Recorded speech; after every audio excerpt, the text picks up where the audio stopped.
अभी रीना एक मध्यम परिवार की लड़की थी, लेकिन उसकी भाभी शिवानी एक बड़े घर की बेटी। शिवानी की शादी अभिषेक से लव मैरिज थी। अरे भाभी, ये कितना अच्छा सूट पहना है आपने, काश ऐसा मैं भी पहन पाती।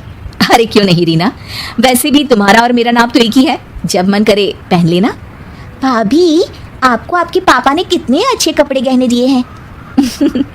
मैं उनकी इकलौती बेटी जो हूँ।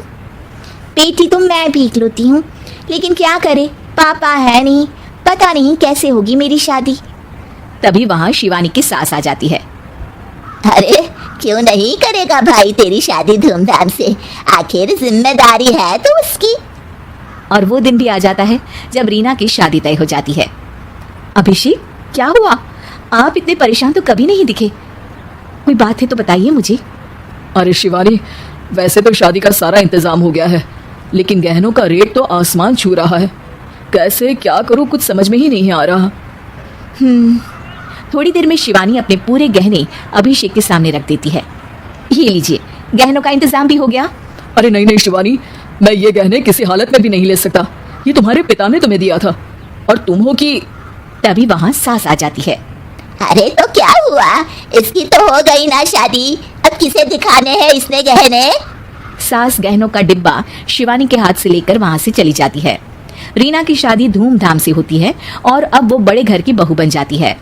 वहीं रीना की शादी के बाद शिवानी और अभिषेक उसकी शादी के कर्जों से डूब जाते हैं। मैं सोच रही हूँ नौकरी करनी शुरू कर दूँ, वैसे भी पढ़ी लिखी हूँ, आपकी थोड़ी मदद भी हो जाएगी।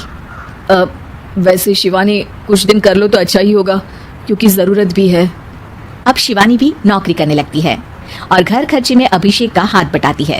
एक दिन शिवानी, रीना का फोन आया था, कह रही थी कि आने वाले त्योहार में उसके ससुराल जाना है। ठीक है माँ। अरे ठीक तो है, लेकिन एक काम कर लेना, उसके सास ससुर से लेकर पूरे खानदान के कपड़े मिठाइयाँ सब ले आना, और हो सके तो रीना के लिए छोटे से कान में पहनने के बूंदे भी। और क्या है ना, शादी में उसे सारी बड़ी बड़ी कान की ज्वेलरी दी थी, घर में पहनने के लिए तो उसके पास कुछ भी नहीं है। शिवानी सोच में पड़ जाती है कि वो क्या करे, क्योंकि कर्जों और घर के खर्चों के बाद तो पैसे बचते ही नहीं थे। शिवानी फिर अपने पिता को फोन करती है और उनसे पैसे मांगती है। देखो शिवानी, मैंने तुम्हें शादी के वक्त ही मना किया था कि ऐसे घर में शादी करनी ही नहीं चाहिए। अरे अभिषेक को शर्म आनी चाहिए जो ससुराल से पैसे मंगवा रहा है। शिवानी को पिता की बात पर गुस्सा आ जाता है। आप मेरे पिताजी हैं और मैं परेशान थी, इसलिए आपसे मदद की उम्मीद की पापा। अभिषेक को तो पता भी नहीं है कि मैंने आपसे पैसे मांगे हैं। शिवानी सोचती है कि वो अभिषेक से बात करे, लेकिन फिर उसे लगता है कि वो टेंशन ले लेगा। तभी शिवानी की नज़र हाथ के कंगन पर पड़ती है, सीधे बाजार जाती है और उसे बेचकर ननद के घर ले जाने का सारा सामान लेकर आती है और सास के सामने रख देती है। हाँ ठीक है, लेकिन फल थोड़े और अच्छी क्वालिटी के होने चाहिए थे। शिवानी कुछ नहीं कहती, वहाँ से चली जाती है। एक दिन शिवानी, रीना का फोन आया था, बहुत रो रही थी। क्यों माँ, क्या हुआ? सब ठीक तो है ना उसके ससुराल में? अरे तूने तो उसकी नाक ही कटवा दी। अब मैंने क्या कर दिया माँ? कह रही थी कि बड़े घर की बहू है भाभी, जो कपड़े दिए वो ब्रांडेड भी नहीं थे। तू तो जानती है ना उन लोगों का पहनावा कितना अच्छा है। तू तो मेरी बेटी का भला कभी सोचती नहीं।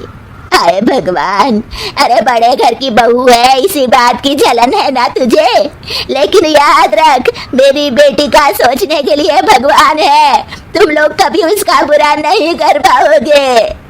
अब शिवानी के मन में सवाल था कि क्या ईश्वर सिर्फ रीना के साथ है, उसके साथ नहीं? लेकिन उसे सुकून था कि वो अभिषेक के साथ उसकी जिम्मेदारियों को निभाने में बराबरी की हकदार है।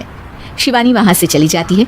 वो सास से कुछ नहीं कहती, क्योंकि अमीर घर की बहू बनकर रीना को भले ही सुकून ना हो, लेकिन गरीब घर की बहू बनकर शिवानी खुश है, क्योंकि खुशी पैसों से नहीं परिस्थितियों पर